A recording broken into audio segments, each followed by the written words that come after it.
When I saw the honorable member, Sherrod Duncan, pass some papers to the speaker before me, I was hoping he was giving her the speech that she was supposed to present that relates to Budget 2021. But before I go there, let me first commend and congratulate the Minister with responsibility for finance, the senior minister in the Office of the President, Dr. Ashni Kumar Singh, for crafting a budget that I fully support. Mr. Speaker, I thank the minister and his staff for navigating the fiscal space and doing so by presenting a transformative, catalytic, pro-development, and people-centered financial blueprint. Mr. Speaker, this is against the backdrop of the global onslaught of a COVID pandemic, a pandemic that has paralyzed the economies of many countries. But here we are against that, not at all introducing new taxes. Here we are against that, not at all having measures that could be considered punitive and draconian. Here we are with a 2021 budget that touches people in every sector and ensures that we will have the dynamic transformation of the landscape of this country and engender in the population the resilience to recover from a ruinous abyss that the last government put this country into. Mr. Speaker,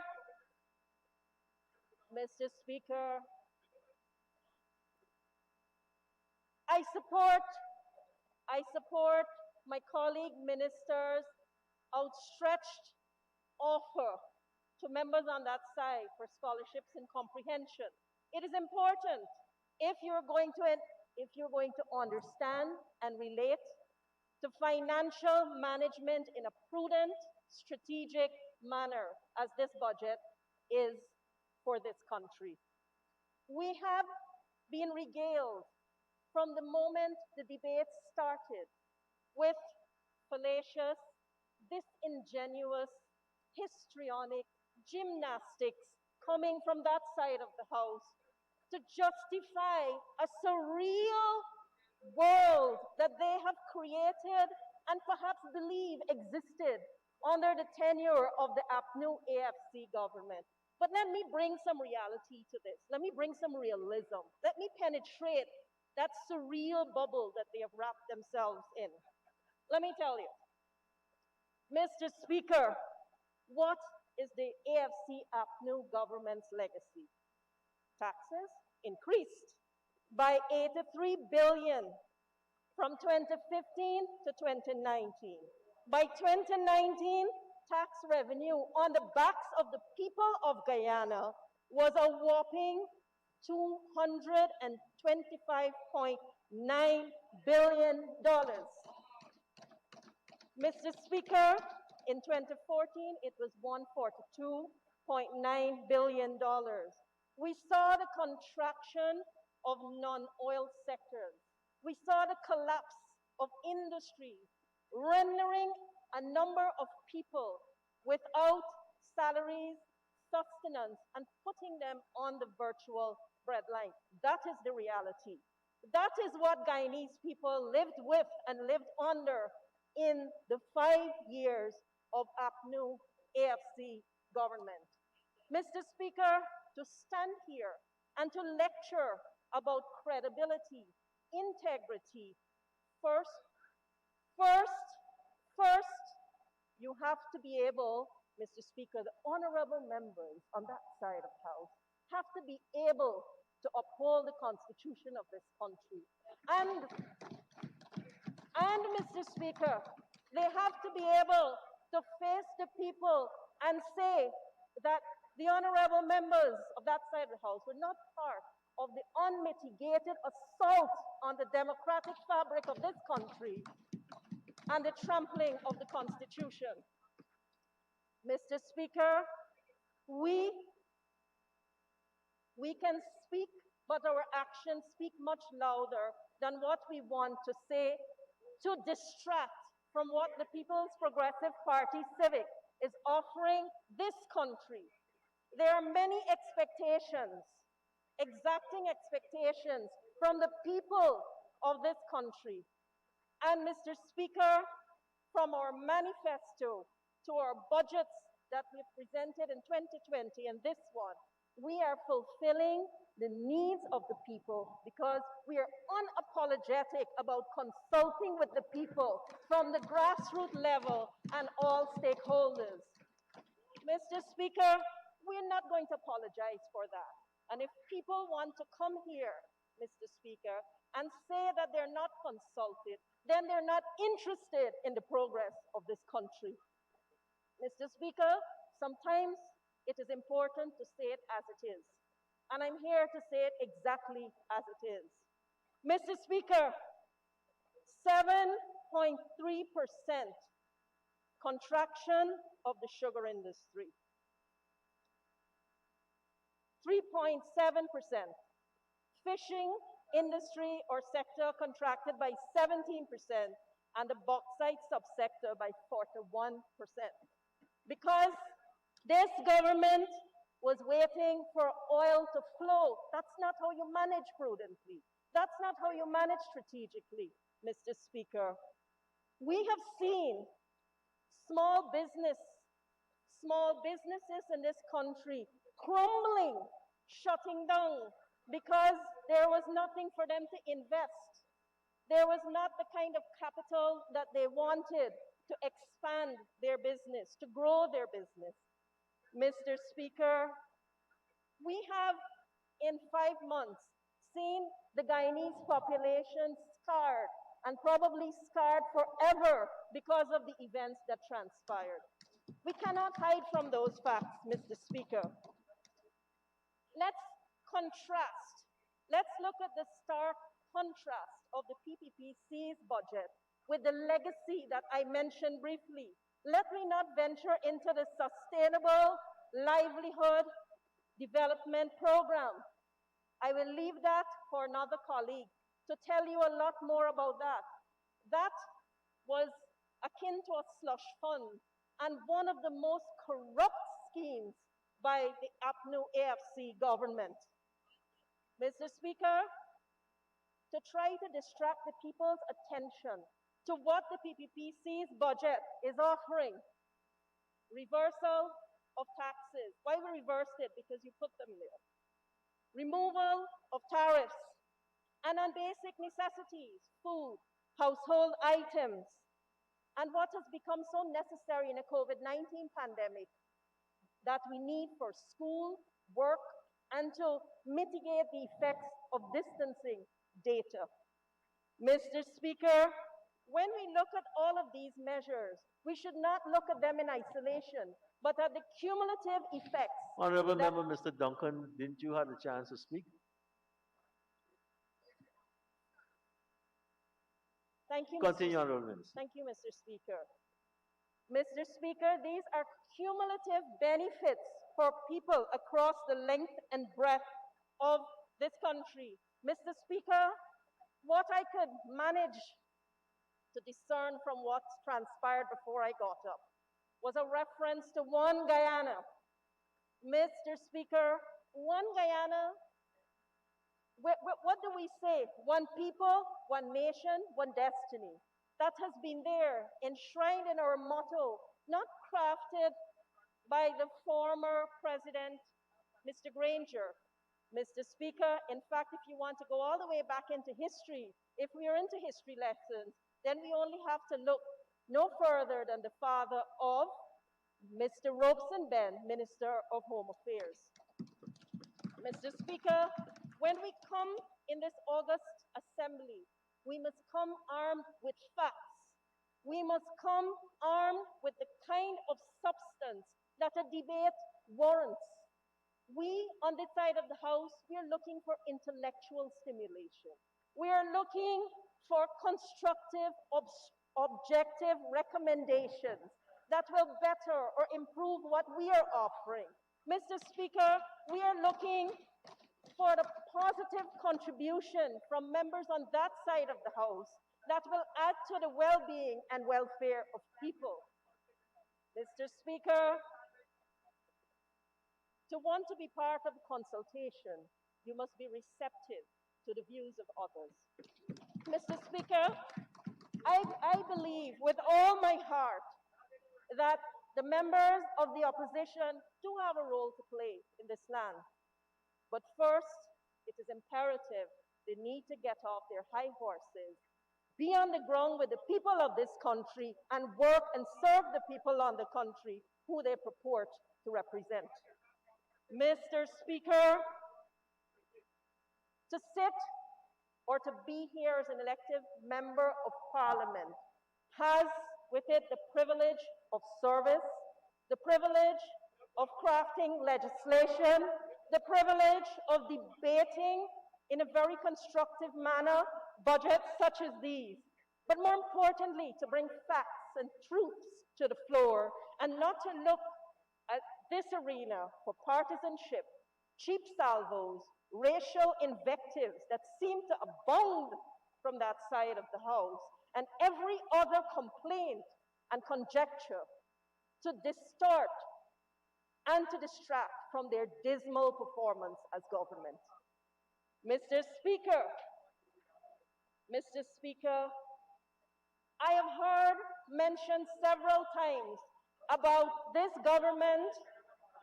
Mr. Speaker, I've heard mentioned several times about this government taking plans and programs from the former government. I will tell you, even the computer on my desk was never turned on. It sat there unused. Mr. Speaker, I visited buildings. The buildings are in a sad state of decay. Monies were budgeted for. Monies were returned in large measure because programs were not happening. Vulnerable populations did not benefit under the Ministry of Human Services and Social Security in the manner in which they should. So how can the members in this House, on that side of the House, come here and say that we are trying to plagiarize or take programs when nothing existed in large measure? Mr. Speaker, the Ministry of Human Services and Social Security has increased its budget by $3.8 billion, with $26.2 billion invested in our current expenditure and $3.3 billion in capital expenditure. And Mr. Speaker, there's much to be done. I believe, Mr. Speaker, once the cacophony of shrill emissions from that side of the House ceases, I think the people of this country would like to know what this ministry has in store for them. Our laser focus is on women, the elderly, children, young people, persons living with disability, and we have also done some cross-collaboration among ourselves as ministers of government to ensure that our programs are efficient, effective, and they get across the length and breadth of this country. Because when we speak of inclusivity, equal opportunity, we walk our talk. Mr. Speaker, $80 million have been directed towards training of women. We have not seen in any budget presentation prior to this one in recent time that specific allocation. None.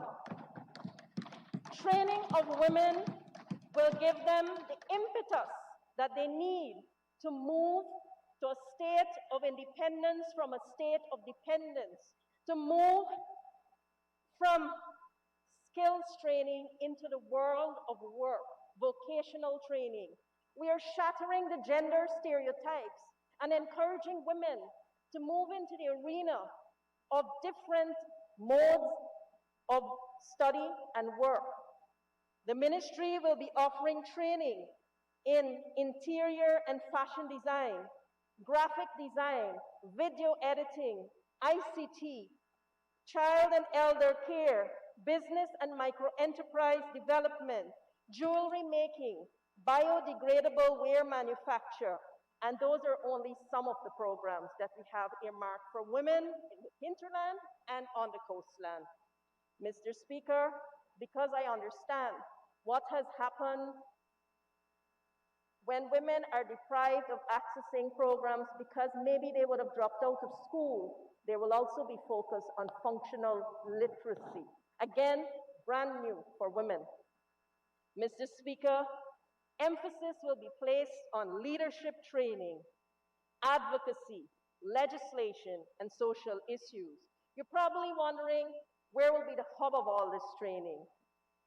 It will be taking place at a building that has been neglected, that has fallen into disrepair, that when I walked into there, the computer lab was almost bereft of working computers.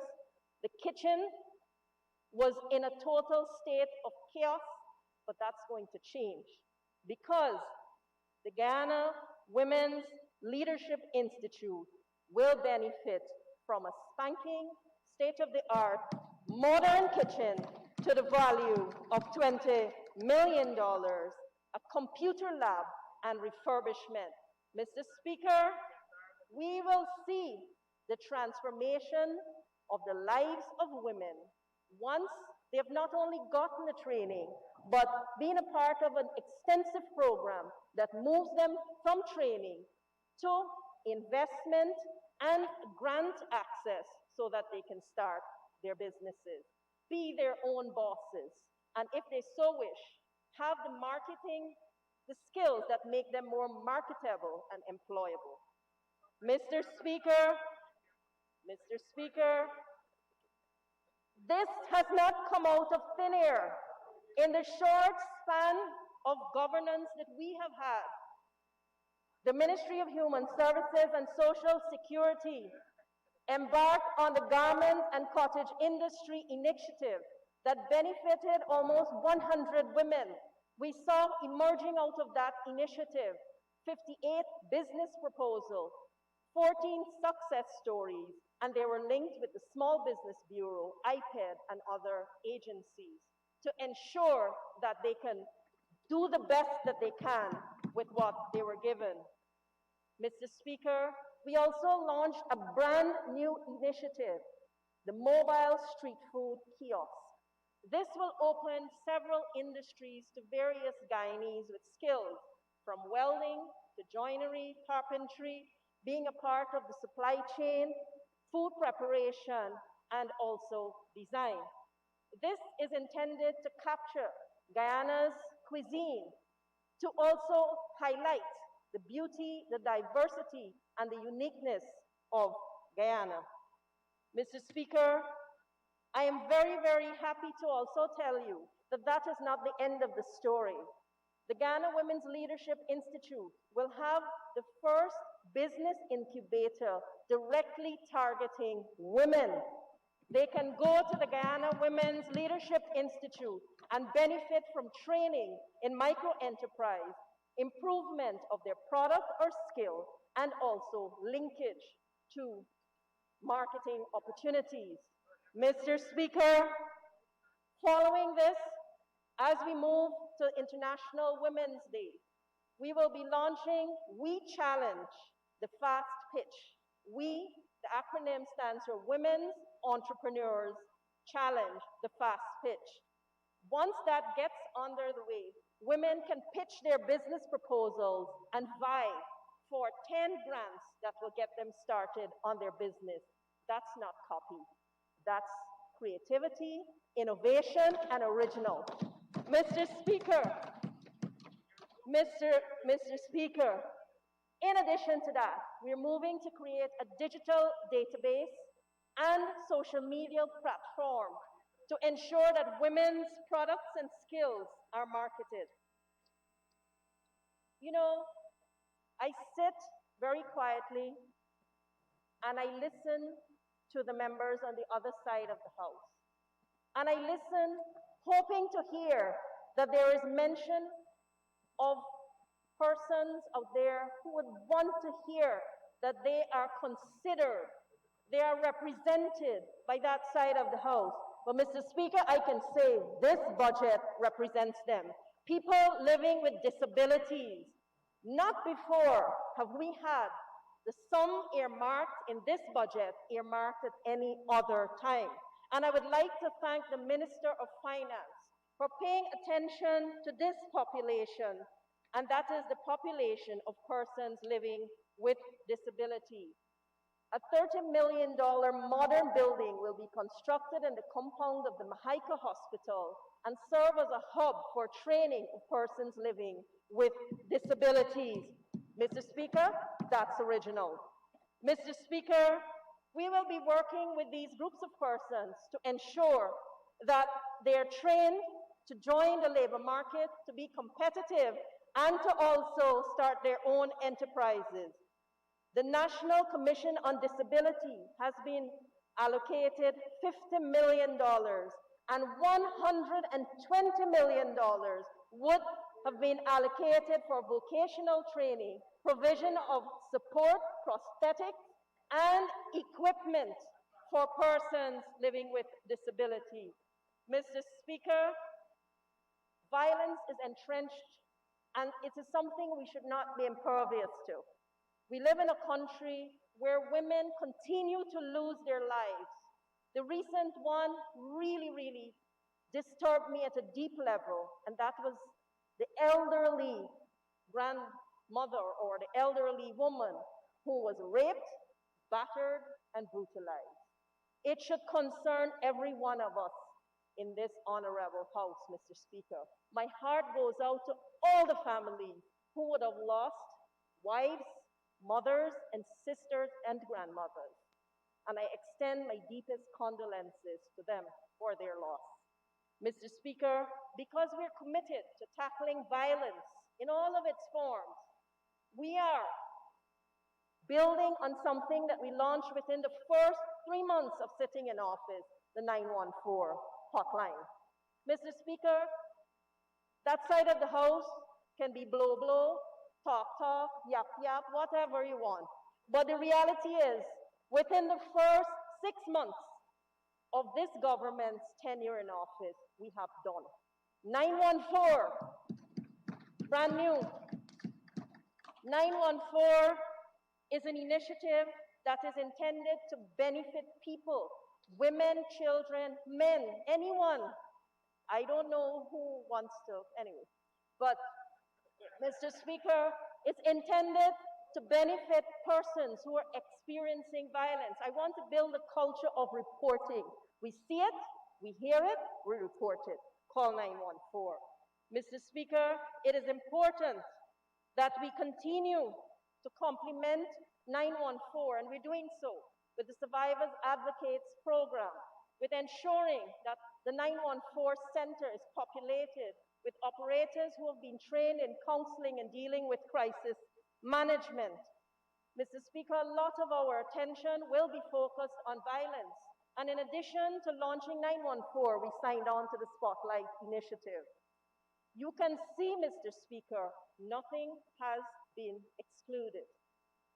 We can sit for the remainder of this debate and find or conjure all the faults of this budget, but I think the people would expect from you, honorable members on that side, a contribution that can enable us to continue on this journey of development and progress.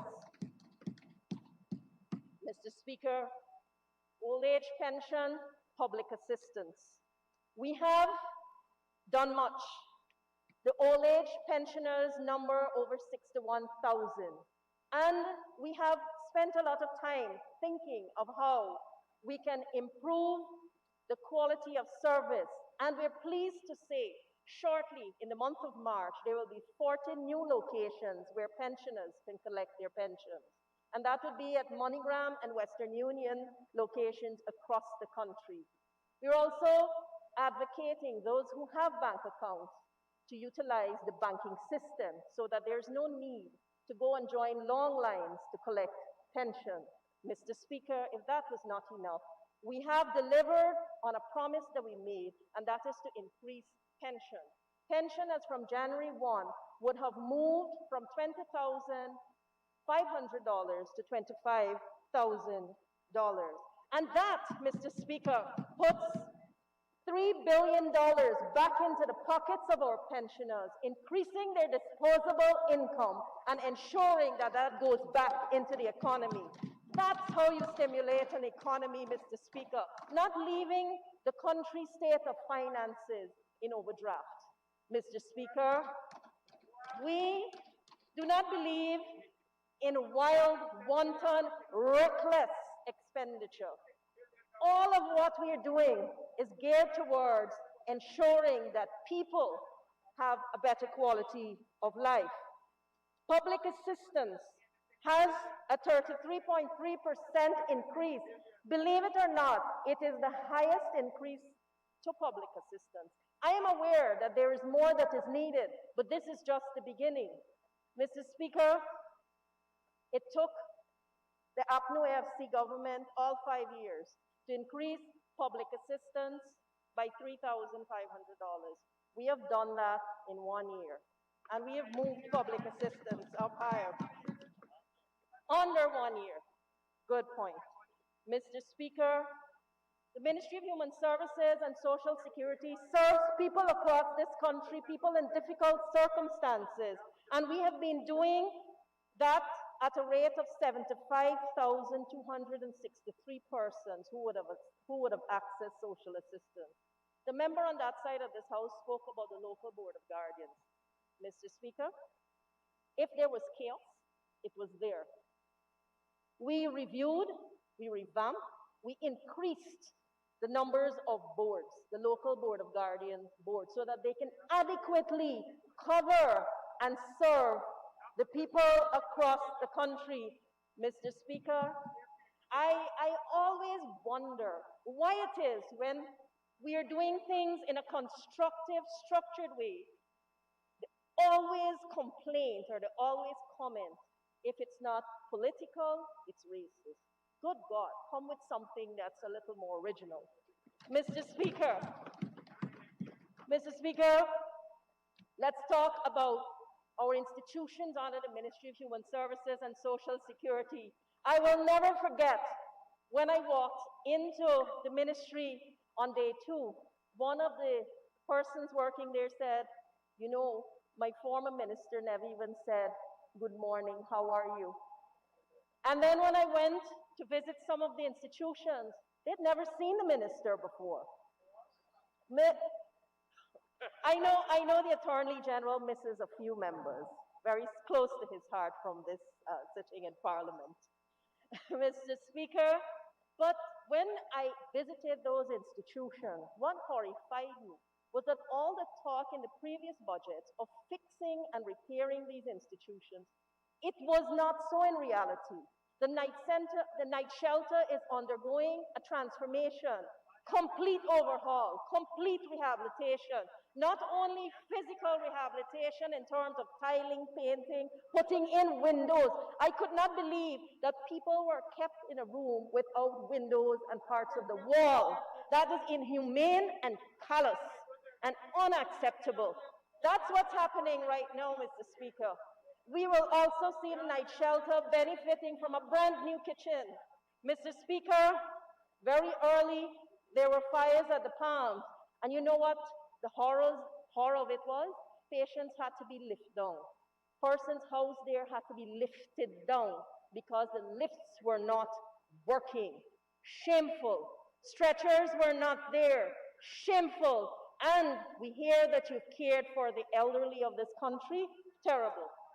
Mr. Speaker. Honorable Minister, we care for you to continue, so could we get an extension move, please? Thank you, Mr. Speaker. I'd like to seek 5 minutes extension for my colleague to conclude her presentation. Thank you, Honorable Minister Shishira. Honorable Minister Dr. Persaud. Thank you, Mr. Speaker. Mr. Speaker, I've heard reference to pink slips. And when you hear slip, you think of other slips. But the pink slip, and I took pains at one of the sittings to explain how the process worked.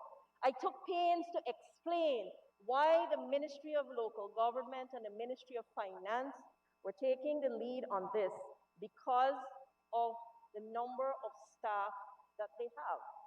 And also the structure, the regional structure that exists under the Ministry of Local Government. Mr. Speaker, I also took pains to say that phase one was still happening. Phase one. And when phase one concludes, the pink slip phase will be in operation. Mr. Speaker, if the members are honest with themselves, you know what should concern and bother them? That they did nothing. Nothing. Whether you want to say we are giving $25,000, honorable members, or you want to say that people will get a pink slip to later get $25,000, we are alleviating the hardship of people. We have responded. We have responded to the needs of the people. What have you done? Mr. Speaker, they didn't give a green slip, a white slip, or a penny to people. Mr. Speaker, when you stand in a self-serving environment, be careful what you say about others who are at least serving the people of this country. Be careful. Mr. Speaker, we are serving the people of this country. And we are also looking at how people accepted the $25,000. I don't have the list, but Minister Dharmlal probably does. But you know, you spoke a lot, the honorable members spoke a lot about the former president, but he took his $25,000 and appreciated it. Take that page out of his book. Mr. Speaker, Mr. Speaker, we have in the Ministry of Human Services and Social Security been working with the religious communities through a support and heal network, working with vulnerable communities, launched a program called the Young Influencers, working with 25 young people who will be there to inspire their peers and deal with important social issues like cyberbullying, bullying, peer pressure, and 2 of them have already presented to the United Nations. That is thinking about people at all levels of society and from every conceivable sphere across this country. Mr. Speaker, the Sophia Drop-In Center. Oh my goodness, the kitchen is in a horrendous condition. No child should be eating from that kitchen. Well, the Sophia Drop-In Center will get a brand new kitchen and also an overhaul. Mr. Speaker, we are catering for the indigent and homeless by refurbishing the night shelter and ensuring that there are programs that they can benefit from. Mr. Speaker, children will also benefit from a whopping $892 million that will go towards human resources, capital investment towards transportation to enable us to respond with alacrity to the numerous reports of child abuse, an awareness campaign, parenting programs, and also some of the other areas that I mentioned. We are focusing on adoption, and we are also encouraging people to adopt older children. But it's not only that. This ministry is quite expansive, so our cake legislation will be looked at. I'm pleased to say that in this assembly, we've already tabled the adoption bill to come into conformity with the Hague Convention. Next in line, trafficking in person. Then will follow pensions, public assistance, and before you know it, we will have legislation that is modern and in conformity with best international practice. Mr. Speaker, that's development, that's progress, and that's only a little bit of what this budget encompasses. Mr. Speaker, finally, I want to say that the people in this country would be listening to what we say and what we do. And this is not the time, honorable members on that side of your house, to pick your spot on Comedy Central, reality TV, or the lunch buffet show. This is a time for serious work. It is not your usual practice of eat, protest, abscond from this house. Mr. Speaker, people see you. People see the members on the other side of the house. Mr. Speaker, and finally, people's perspective out there would be considered the greatest indicator of the merits of a budget, how successful it is. I just want to mention a few of those. Kaichor News, Pause for a Cause, applauded the unprecedented nature of the government's focus on animal welfare and its pledge of direct budgetary support at a public policy level to eradicate cruelty to animals. And I remember the Attorney General, taxation from man to beast. Look at the contrast. Mr. Speaker, Newsroom, Public Service Commission, to this end, the budget is indeed a people-focused budget, which is healthy to facilitate broad-based and inclusive growth of the economy in terms of job creation, encouraging private investment, and more entrepreneurial activities. Guyana Chronicle, regular people out there. Govina de Onarain, as a young person from Region 2, listening to the budget was quite refreshing for me, especially to hear of the many plans for the agro-processing sector through the Ministry of Agriculture. I'm also pleased with the construction of the Abramsville Secondary School. George Chesney, love his comment, 85-year-old retired man living in Linden. The budget is wonderful, great, the best I've ever heard. The assistance for senior citizens was one of the most important parts for me. Manly Thomas, Aishalton, Region 9. As an Amerindian, I'm very grateful that the government you may have to give wrap the it up. rest to somebody else. Has given us a lump sum of money to resuscitate certain projects. Mr. Speaker, I close with this. The voices of people, Mr. Speaker, the voices of people, what do they say about you? What do you want them to say about you? Mr. Speaker, I commend this budget to the House. I support it unhesitatingly, and I advise the members on that side of the House, join us, support the budget, and bring this country to a state of prosperity that we can all be proud of. One Guyana, Mr. Speaker, one Guyana. Thank you very much.